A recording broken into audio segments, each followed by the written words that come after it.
4 ಲಕ್ಷ ಕೋಟಿ ಬಜೆಟ್ನಲ್ಲಿ ಶಿಕ್ಷಣ ಕ್ಷೇತ್ರ, ವೈದ್ಯಕೀಯ ಕ್ಷೇತ್ರ, ಸಿನಿಮಾ ಕ್ಷೇತ್ರ ಇವೆಲ್ಲದಕ್ಕೂ ಕೂಡ ಸಿಕ್ಕಿರುವಂತಹ ಕೊಡುಗೆ ಏನು, ಪ್ರತಿ ಕ್ಷೇತ್ರವಾರು ಅಥವಾ ಸಮುದಾಯವಾರು ಏನೇನು ಸಿಕ್ಕಿದೆ ಇವತ್ತಿನ ಬಜೆಟ್ನಲ್ಲಿ ಸಂಪೂರ್ಣವಾದಂತ ವಿವರ ಇಲ್ಲಿದೆ ನೋಡೋಣ.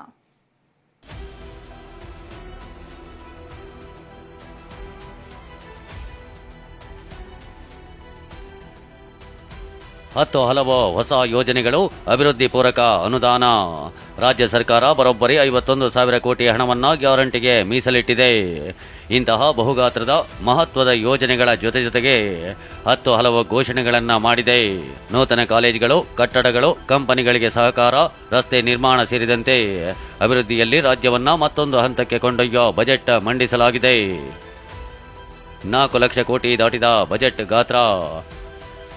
ಕಳೆದ ಬಜೆಟ್ಗಿಂತ 38,000 ಕೋಟಿ ಹೆಚ್ಚಳ. 4 ಲಕ್ಷ ಕೋಟಿ. ಸಿಎಂ ಸಿದ್ದರಾಮಯ್ಯ ಮಂಡಿಸಿರೋ ಬಜೆಟ್ನ ಗಾತ್ರ ಬರೋಬ್ಬರಿ 4 ಲಕ್ಷ ಕೋಟಿ. ಹೌದು, ಸಿಎಂ ಸಿದ್ದರಾಮಯ್ಯ ಇವತ್ತು ತಮ್ಮ 16ನೇ ಬಜೆಟ್ ಮಂಡನೆ ಮಾಡಿದ್ದಾರೆ. ಕಳೆದ ವರ್ಷ 3,71,383 ಕೋಟಿ ಬಜೆಟ್ ಗಾತ್ರವಿತ್ತು. ಈ ಬಾರಿ ಈ ಅಂಕಿ 4 ಲಕ್ಷ ಕೋಟಿ ದಾಟಿದೆ.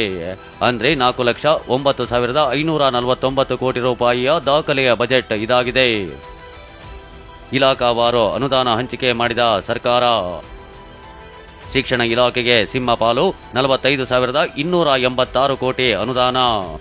4 ಲಕ್ಷ ಕೋಟಿ ಬಜೆಟ್ ಅನ್ನ ರಾಜ್ಯ ಸರ್ಕಾರ ಇಲಾಖಾವಾರು ಹಂಚಿಕೆ ಮಾಡಿದೆ. ಅದರಲ್ಲಿ ಶಿಕ್ಷಣ ಇಲಾಖೆಯದ್ದು ಸಿಂಹಪಾಲು. ಹಾಗಾದ್ರೆ ಯಾವ್ಯಾವ ಇಲಾಖೆಗೆ ಹಂಚಿಕೆ ಆಗಿರೋ ಅನುದಾನವೆಷ್ಟು ಅನ್ನೋದನ್ನ ತೋರಿಸ್ತೀವಿ ನೋಡಿ. ಶಿಕ್ಷಣ ಇಲಾಖೆಗೆ 45,286 ಕೋಟಿ ರೂಪಾಯಿ ಅನುದಾನ ನೀಡಲಾಗಿದೆ. ಹಾಗೆಯೇ ಮಹಿಳಾ ಮತ್ತು ಮಕ್ಕಳ ಕಲ್ಯಾಣ ಇಲಾಖೆಗೆ 34,955 ಕೋಟಿ. ಇಂಧನ ಇಲಾಖೆಗೆ 26,896 ಕೋಟಿ. ಗ್ರಾಮೀಣಾಭಿವೃದ್ಧಿ ಮತ್ತು ಪಂಚಾಯತ್ ರಾಜ್ಗೆ 26,735 ಕೋಟಿ. ನೀರಾವರಿ ಇಲಾಖೆಗೆ 22,181 ಕೋಟಿ. ಹಾಗೂ ಒಳಾಡಳಿತ ಮತ್ತು ಸಾರಿಗೆ ಇಲಾಖೆಗೆ 20,625 ಕೋಟಿ ಹಣ ಮೀಸಲಿಡಲಾಗಿದೆ. ಇನ್ನು ಉಳಿದ ಇಲಾಖೆಗಳಿಗೆ ಸಿಕ್ಕ ಅನುದಾನ ಎಷ್ಟು ಅಂತ ನೋಡೋದಾದ್ರೆ, ಆರೋಗ್ಯ ಮತ್ತು ಕುಟುಂಬ ಕಲ್ಯಾಣ ಇಲಾಖೆಗೆ 17,473 ಕೋಟಿ ಮೀಸಲಿಟ್ರೆ, ಕಂದಾಯ ಇಲಾಖೆಗೆ 17,201 ಕೋಟಿ, ಸಮಾಜ ಕಲ್ಯಾಣ ಇಲಾಖೆಗೆ 16,955 ಕೋಟಿ, ಲೋಕೋಪಯೋಗಿ ಇಲಾಖೆಗೆ 11,841 ಕೋಟಿ ಅನುದಾನ ಕೊಡಲಾಗಿದೆ.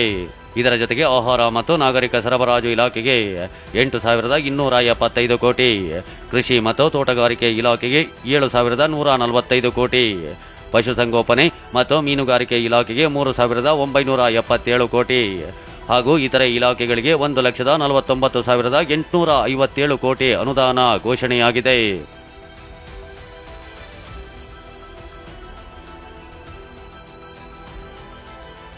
ಹೀಗೆ ಎಲ್ಲ ಇಲಾಖೆಗಳಿಗೂ ಅನುಕೂಲಕ್ಕೆ ಅನುಗುಣವಾಗಿ ಬಜೆಟ್ ಹಂಚಿಕೆ ಮಾಡಲಾಗಿದೆ.